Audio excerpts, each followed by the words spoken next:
ಕೇಂದ್ರ ಸಚಿವ ಸೋಮಣ್ಣ ಅವರನ್ನು ಕೂಡ ನೀವು ಗಮನಿಸ್ತಾ ಇರಬಹುದು. ಕೃಷ್ಣ ಬೈರೇಗೌಡರು, ಸಂಪುಟದ ಬಹುತೇಕ ಸಚಿವರುಗಳು ಕೂಡ ಈಗಾಗಲೇ ಆಗಮಿಸಿದ್ದಾರೆ. ನಾನೀಗಾಗಲೇ ಹೇಳ್ತಾ ಇದ್ದೆ, ರಾಜಕೀಯದಲ್ಲಿ ಬಹುಶಃ ದೇವೇಗೌಡರನ್ನ ಹೆದರಿಸೋದಕ್ಕೆ, ಓಟೇಕ್ ಮಾಡೋದಕ್ಕೆ ಸಾಧ್ಯ ಆಗುತ್ತೋ ಇಲ್ವೋ, ಆದರೆ ಮನೆಯಲ್ಲಿ ಮಾತ್ರ ಈ ಹಬ್ಬ ಹರಿದಿನ ಬಂದರೆ ಗೌಡರು ಚೆನ್ನಮ್ಮ ಅವರ ಜೊತೆ ಮೌನವಾಗಿ ಉಪವಾಸ ಕೂರಬೇಕಾಗಿತ್ತು. ಅಷ್ಟರ ಮಟ್ಟಿಗೆ ಗೌಡರ ಮೇಲೆ ಚೆನ್ನಮ್ಮ ಅವರಿಗೆ ಅಧಿಕಾರ ಇತ್ತು ಅಂತ. ಅಂದರೆ ಚೆನ್ನಮ್ಮ ಅವರು ಇಡೀ ಜಗತ್ತೇ ಒಂದು ರೀತಿ ದೇವೇಗೌಡರು. ಸದಾ ಪೂಜೆ, ಪುನಸ್ಕಾರ, ಉಪವಾಸ ಅಂತ ಕಳೀತಾ ಇದ್ದ ಒಬ್ಬ ಅಪ್ಪಟ ದೈವ ಭಕ್ತೆ ಚೆನ್ನಮ್ಮ ಅವರು, ಸಂಪ್ರದಾಯಸ್ಥೆ ಚೆನ್ನಮ್ಮ ಅವರು.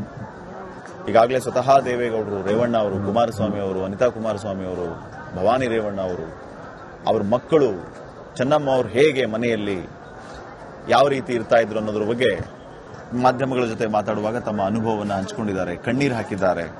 ದೇವತೆಯನ್ನ ಕಳ್ಕೊಂಡ್ವಿ ಅಂತ ದುಃಖಿತರಾಗಿದ್ರು ರಿಪಬ್ಲಿಕನ್ ಜೊತೆಗೆ ಮಾತಾಡುವಾಗ ರೇವಣ್ಣ ಅವರು.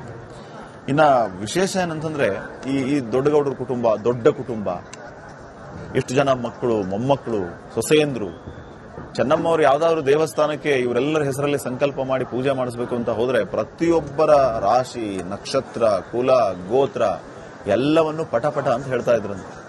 ಅದು ಒಂದು ರೀತಿ ಅರ್ಚಕರಿಗೂ ಆಶ್ಚರ್ಯ ಆಗೋದು. ಅಷ್ಟರ ಮಟ್ಟಿಗೆ ದೈವ ಭಕ್ತರು ಪ್ರತಿಯೊಬ್ಬರ ಹೆಸರಲ್ಲಿ ಸಂಕಲ್ಪ ಪೂಜೆ ಮಾಡಿಸೋದು ಇವರ ವಿಶೇಷತೆ ಆಗಿತ್ತು ಅನ್ನುವಂಥದ್ದು.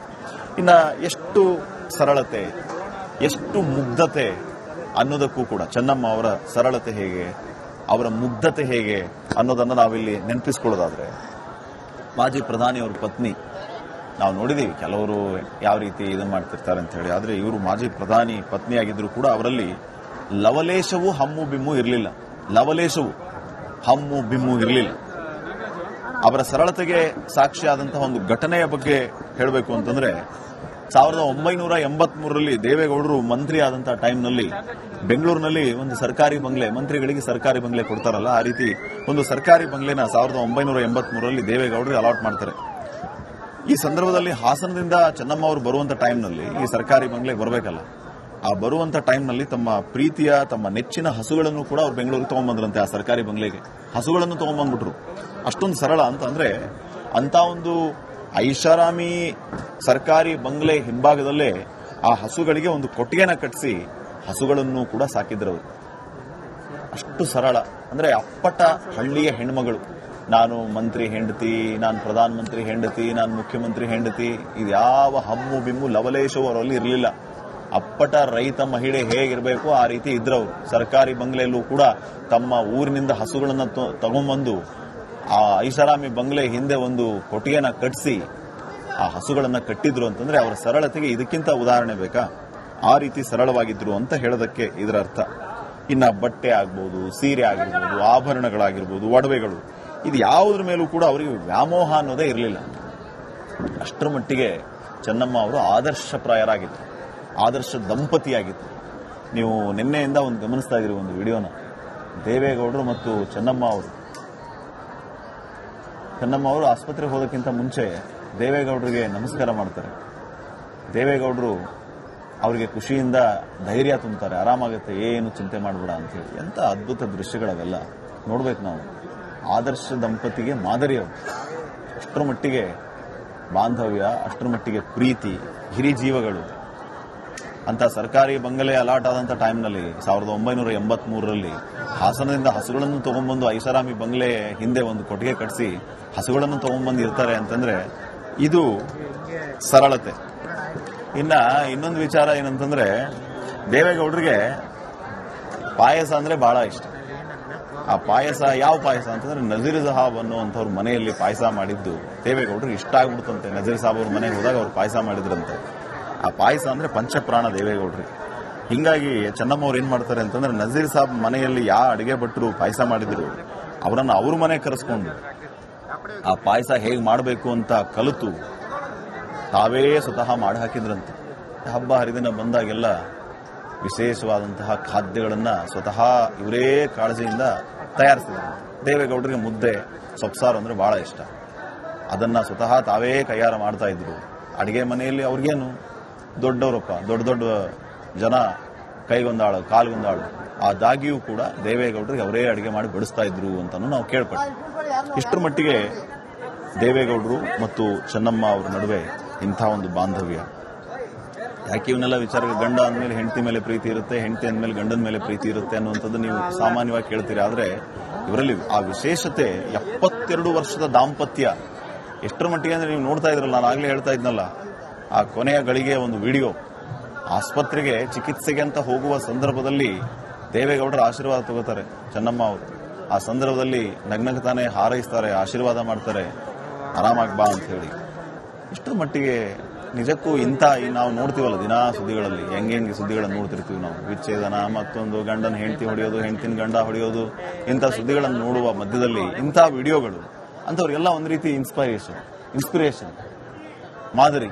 ನೋಡಪ್ಪ, 72 ವರ್ಷ ದಾಂಪತ್ಯ, ಲವಲೇಶವು ಜಗಳ ಇಲ್ಲ, ಹಮ್ಮು ಬಿಮ್ಮು ಇಲ್ಲ, ಭಿನ್ನಾಭಿಪ್ರಾಯ ಇಲ್ಲ, ವೈಮನಸ್ಸಿಲ್ಲ. ದೇವೇಗೌಡರು ಪ್ರಧಾನಿಯಾಗಿ, ಮುಖ್ಯಮಂತ್ರಿಯಾಗಿ, ಮಂತ್ರಿಯಾಗಿ ತಮ್ಮ ಕೆಲಸದ ನಿಮಿತ್ತ ಆಚೆ ಹೋದರೆ ಮನೆಯವರಿಗೆಲ್ಲ ಸಂಸ್ಕಾರ ಹೇಳ್ಕೊಡೋದು, ಆ ಅನುಪಸ್ಥಿತಿಯನ್ನು ತುಂಬೋದು, ರಾಜಕೀಯವಾಗಿ ತಮ್ಮ ನಡುವೆ ಯಾವುದೇ ರೀತಿಯ ವೈಮನಸ್ಸು ಬರಬಾರದು ಅನ್ನುವಂಥದ್ದನ್ನು ಮೇಂಟೈನ್ ಮಾಡಿದ್ದಿದೆಯಲ್ಲ, ಅದು ನಿಜಕ್ಕೂ ಆದರ್ಶವೇ, ಉದಾಹರಣೆಯೇ ಅದು ಅಂತ ಚೆನ್ನಮ್ಮ ಅವರು ಇವತ್ತು ವಿಧಿವಶರಾಗಿರೋದು. ಅವರ ಅಗಲಿಕೆ ಕುಟುಂಬಸ್ಥರು ಸೇರಿದಂತೆ ಅವರ ಒಡನಾಟಿಗಳಿಗೆ, ಇಡೀ ರಾಜ್ಯಕ್ಕೆ ಕಾಡುತ್ತೆ.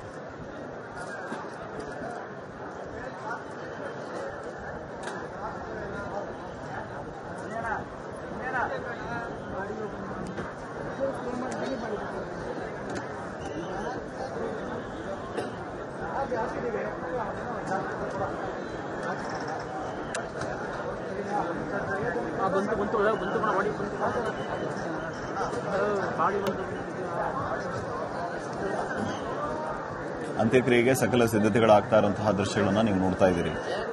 ಹರದನಹಳ್ಳಿಯ ರೇವಣ್ಣ ಅವರಿಗೆ ಸೇರಿದಂತಹ ಜಮೀನು ತಾವು ದೃಶ್ಯಗಳಲ್ಲಿ ಗಮನಿಸ್ತಾ ಇರುವಂಥದ್ದು. ಅಂತಿಮ ಯಾತ್ರೆಯ ವಾಹನ ಈಗ ಸ್ಥಳಕ್ಕೆ ಬಂದಿದೆ.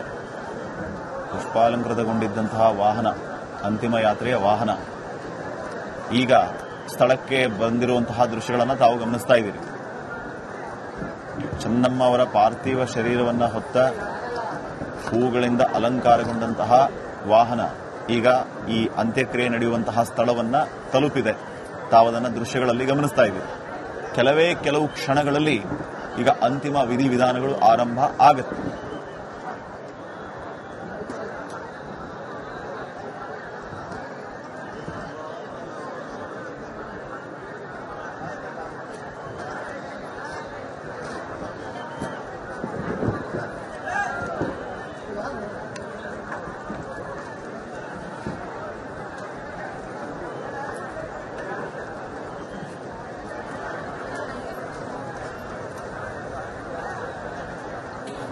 ರಂಗನಾಥ ಸ್ವಾಮಿ ಬೆಟ್ಟದ ತಪ್ಪಲಲ್ಲಿ ಅಂತ್ಯಕ್ರಿಯೆ ನೆರವೇರುತ್ತೆ.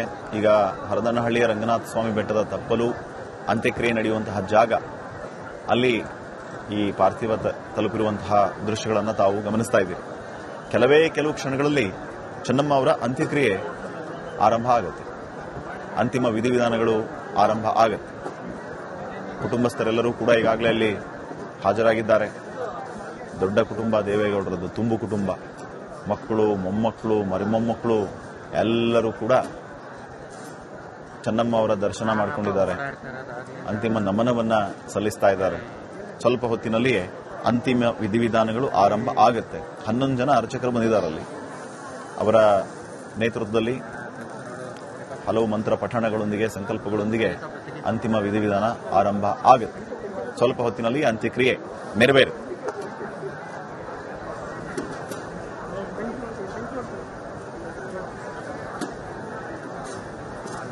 ನೋಡು ನನಗೆ ಎಷ್ಟು ಕೋಪ ಇಟ್ಕೊಂಡಿಲ್ಲ ಹಿಂದೆ ನೋಡು ನೋಡು ನನ್ನ ಮೇಲೆ ಎಷ್ಟು ಕೋಪ ಮಾಡಿಕೊಂಡಿಲ್ಲ.